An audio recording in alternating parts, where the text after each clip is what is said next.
بسم اللہ الرحمن الرحیم۔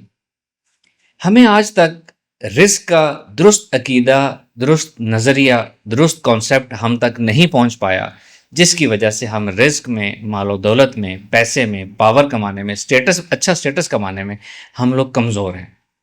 اس ویڈیو میں میں آپ کو 9 قرآنی آیات اور ایک حدیث مبارکہ سے یہ آپ کو بتاؤں گا کہ اصل کانسیپٹ اللہ پاک نے ہمیں کیا دیا ہے، رزق کا فارمولہ کیا ہے، جس فارمولے کو یوز کر کے کوئی بھی آسان، اچھا، بہترین رزق کما سکتا ہے۔ پہلی آیت سورہ رعد، آیت نمبر 26، اور آسمان میں تمہارا رزق موجود ہے جو کچھ تم سے وعدہ کیا گیا۔ آیت نمبر 2 سورہ سبا، آیت نمبر 39، اللہ بہترین روزی دینے والا ہے۔ آیت نمبر 3 سورہ ہود، آیت نمبر 6، زمین پر چلنے والا کوئی جاندار ایسا نہیں ہے جس کا رزق اللہ کے ذمہ نہ ہو، اور وہ جانتا ہے اس رزق کا مقام یا ٹھکانہ کہاں ہے، اور یہ سب کچھ ایک واضح کتاب میں موجود ہے۔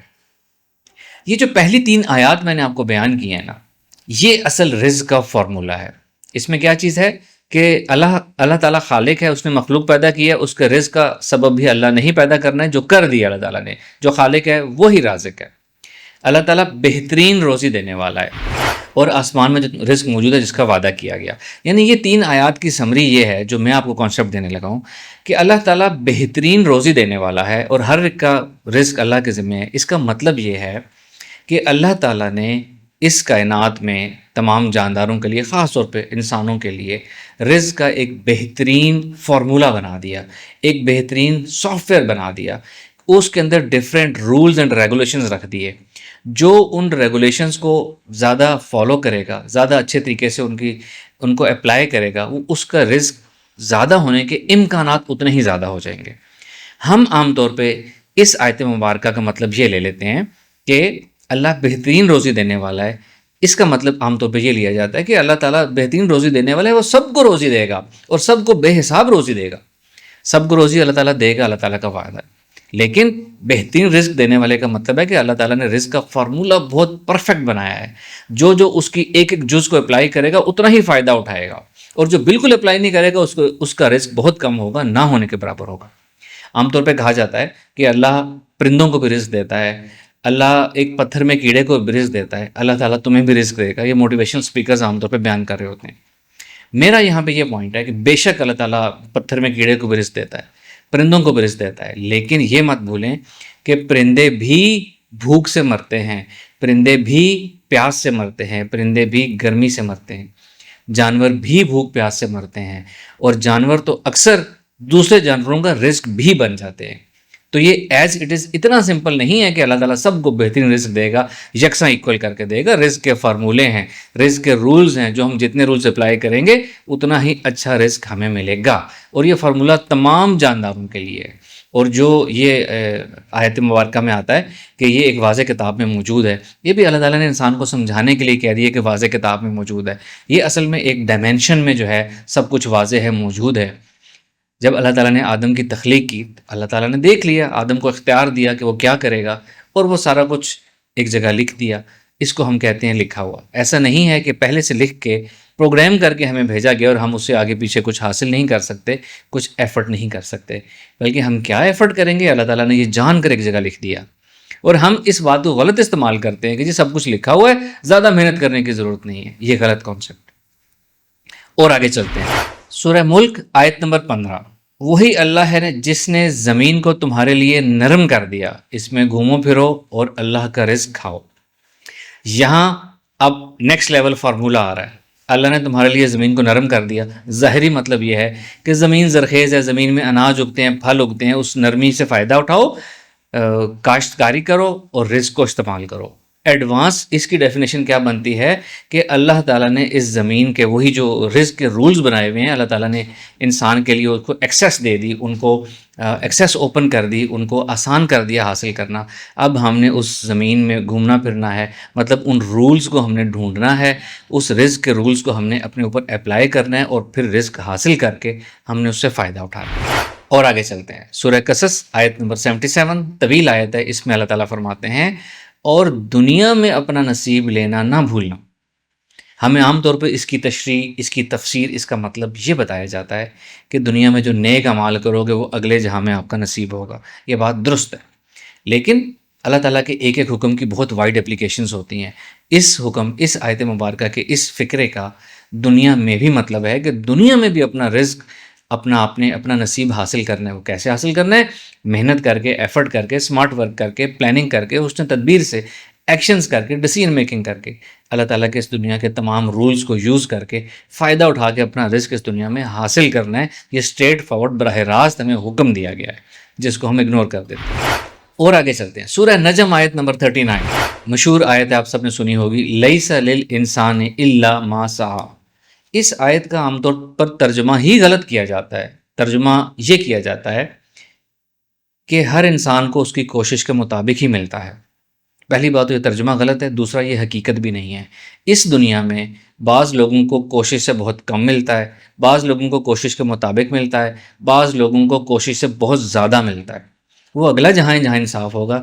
اس زمانے میں یہ رول اپلیکیبل ہے بھی نہیں. اس آیت کا مطلب یہ ہے لیسا یعنی کہ نہیں ہے. یہاں سے نیگیٹو کونوٹیشن کے ساتھ یہ آیت شروع ہو رہی ہے. نہیں ہے انسان کے لیے وہ سوائے جس کی وہ کوشش کرے. یعنی کہ یہاں انسان کی انٹینشن اور سوچ کی بات کی جا رہی ہے کہ جو چیز آپ کے سوچ یا گمان میں ہی نہیں ہے وہ تو بھول جاؤ کہ آپ حاصل کر سکتے ہو. یہاں اللہ تعالیٰ انسان کو اپنی سوچ بڑی، اپنا ارادہ، اپنا گول بڑا رکھنے کی تلقین فرما رہے ہیں کہ جتنا آپ سوچ بڑی رکھو گے، جتنا گمان بڑا رکھو گے، دنیا رزق کے فارمولے اتنے ہی آپ کے لیے وسیع ہو جائیں گے اور آسانی سے آپ ان کو استعمال کر سکو گے. اگر چھوٹی سوچ رکھو گے تو چھوٹا ہی حاصل کرو گے. براہ راست حکم ہے یہ بھی اللہ تعالیٰ کا، تو ہم نے اس پہ عمل کرنا ہے. اب کچھ اور آگے چلتے ہیں. اب وہ چیزیں جس سے اللہ تعالیٰ نے قرآن میں فرمایا کہ جن سے ہم اپنا رزق زیادہ کر سکتے ہیں، وہ فارمولہ یا وہ ٹپس جو اللہ تعالیٰ نے ہمیں بتائی ہیں. سورہ رعد آیت نمبر 26. اللہ جسے چاہتا ہے اس کا رزق وسیع کر دیتا ہے اور جسے چاہتا ہے اس کا رزق تنگ کر دیتا ہے. تو وہ تمام لوگ، مجھ سمیت، ہم سب جو لوگ چاہتے ہیں کہ ہمارا رزق وسیع ہو، سب سے پہلے تو ہم نے اللہ تعالیٰ کی چاہت حاصل کرنی ہے کہ اللہ تعالیٰ یہ چاہے کہ ہمارا رزق وسیع ہو. تو اللہ سے دعا، اللہ سے محبت اور اللہ سے وسعت رزق کی دعا مانگنا اور اللہ تعالیٰ کے احکامات پہ عمل کرنا، خاص طور پہ جو رزق کے فارمولے ہیں ان پہ عمل کرنا، یعنی کوشش کرنا. اللہ تعالیٰ کوشش کرنے اور حسن تدبیر کو ریگارڈ کرتے ہیں بہت زیادہ. تو یہاں اگر میں اس آیت مبارکہ کا مطلب رزق سے ریلیٹ کروں تو ہم نے جو جتنی زیادہ کوشش، ایفرٹ اور اللہ پہ توکل کرے گا، اللہ تعالیٰ یہ چاہے گا کہ اس کا رزق وسیع ہو جائے. دوسرا رزق وسیع کرنے کا جو طریقہ اللہ تعالیٰ نے قرآن پاک میں فرمایا ہے، سورہ سبا آیت نمبر 39، اور جو کچھ تم خرچ کرو گے ہم بڑھا دیں گے. اللہ تعالیٰ جو دنیا میں جس علم کو لا آف اٹریکشن کہا جاتا ہے وہ اللہ تعالیٰ قرآن پاک میں بتا رہے ہیں کہ law of attraction, law of exemption. جس چیز کو جتنا خرچ کرو گے، آپ اپنا وقت خرچ کرو گے، دوسروں کو وقت دو گے، آپ کے وقت میں برکت ہوگی. آپ پیسہ دوسروں کو دو گے، چاہے وہ آپ صدقہ خیرات کرو، چاہے آپ ایسا کوئی بزنس آئیڈیا لے کر آؤ جہاں سے دوسروں کے رزق میں اسباب بنیں گے، تو اللہ تعالیٰ آپ کا رزق وسیع کر دے گا. سورہ ابراہیم آیت نمبر 7، اگر تم شکر کرو گے تو میں تمہارا رزق بڑھا دوں گا. اگین ڈائریکٹ براہ راست لا آف اٹریکشن کی اپلیکیشن ہے. شکر کرو گے، جس کو لا آف اٹریکشن یا لا آف ایزمپشن دنیا کے علوم جو ہے جس کو گریٹیچیوڈ کہتے ہیں، ایڈوانس گریٹیچیوڈ کہتے ہیں، تو یہی چیز اللہ تعالیٰ نے ہمیں سکھائی ہے کہ جتنا ہم شکر کریں گے. شکر گزاری ایک زبان سے شکر ہوتا ہے، ایک اپنے عمل سے شکر ہوتا ہے، ایک اللہ نے جو چیز دی ہے اس کا حق ادا کرنا شکر ہوتا ہے. تو شکر کی بہت سی فارم ہے. ہم جتنا شکر کریں گے اللہ تعالیٰ ہمارا رزق اتنا زیادہ بڑھا دیں گے. اور اب سب سے آخری حدیث مبارکہ چھوٹی سی. اللہ کے رسول صلی اللہ علیہ وآلہ وسلم نے فرمایا، اور اگر تم اللہ پہ توکل کرو گے جیسے توکل کرنے کا حق ہے تو اللہ تمہیں ایسے رزق دے گا جیسے پرندوں کو ملتا ہے. صبح بھوکے اڑتے ہیں اور شام کو پیٹ بھر کر لوٹتے ہیں. اس حدیث مبارکہ میں ہمیں سارا کانسیپٹ دوبارہ سے ریوائز کرا دیا گیا ہے. اللہ پہ توکل کرنا سب سے پہلی سیڑھی. توکل اپنے اسباب پہ نہیں کرنا، اسباب پورے کرنے ہیں، پھر ہم نے اللہ پہ توکل کرنا ہے. پرندوں کی اگزامپل دی گئی. پرندے اپنے گھونسلوں میں بیٹھ کر اللہ پہ توکل نہیں کرتے کہ اللہ ہمیں رزق دے دے گا. سارا دن اڑتے ہیں، محنت کرتے ہیں، رزق تلاش کرتے ہیں، خود کھاتے ہیں، بچوں کے لیے واپس لے کر آتے ہیں. یہ ان کا ایفرٹس ہے، دنیاوی اسباب ہے، ان کا ہارڈ ورک ہے، اسمارٹ ورک ہے. اس کے بعد توکل ان کا اللہ کی ذات کے اوپر ہوتا ہے. تو ہم نے بھی اتنی ہی ایفرٹ کرنی ہے. پرندوں کو تو عقل سے نہیں نوازا گیا، انسان کے پاس عقل ہے، ہمارے اوپر ذمہ داری بھی اتنی ہی زیادہ ہے. عقل کا بھی ہماری امتحان ہونا ہے، ہماری صلاحیتوں کا بھی امتحان ہونا ہے. جس کے پاس جتنی زیادہ آئی کیو ہے، جتنی زیادہ عقل ہے، انٹیلیجنس ہے، جتنا وقت ہے، فرصت ہے، اس سب کا ہمارا امتحان ہونا ہے. اس سب کو ہم جتنا زیادہ استعمال کریں گے اور اس کے بعد اللہ پہ توکل کریں گے تو اللہ تعالیٰ ہمیں بالکل ایسے ہی رزق دے گا جیسے پرندوں کو ملتا ہے. اور اس توکل، اس محنت اور توکل کرنے کے بعد آپ نے نیگیٹو نہیں سوچنا، شکوک و شبہات میں نہیں پڑنا، ورنہ آپ نیگیٹو سوچیں گے تو لا آف اٹریکشن کو اٹریکٹ کریں گے اور آپ کو جو چیز چاہیے وہ نہیں مل سکے گی. تو خلاصہ یہ ہے قرآن و حدیث کا کہ ہمیں آج تک غلط تصور دیا گیا کہ روزی لکھی ہوئی ہے، زیادہ محنت مت کریں. ہمیں تو کہا گیا ہے بار بار کہ رزق کے فارمولاز کو سرچ کریں، ان کو اپلائی کریں، محنت کریں، حسن تدبیر کریں، سوچ بڑی رکھیں، گول بڑا رکھیں، محنت کریں. اللہ تعالیٰ کو پسند ہے ایک طاقتور مسلمان ایک کمزور انسان کے مقابلے میں.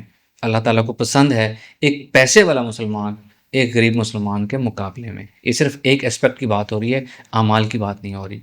تو ہم پر یہ فرض ہے کہ ہم یہ تمام رزق کے اصول کو اپلائی کریں، اپنے آپ کو گرو کریں، ہم پیسے والے بنیں، اسٹیٹس والے بنیں، انفلوئنشل بنیں، تاکہ ہم اللہ کے پیغام کو دنیا میں زیادہ پہنچا سکیں. Thank you very much. السلام علیکم ورحمۃ اللہ.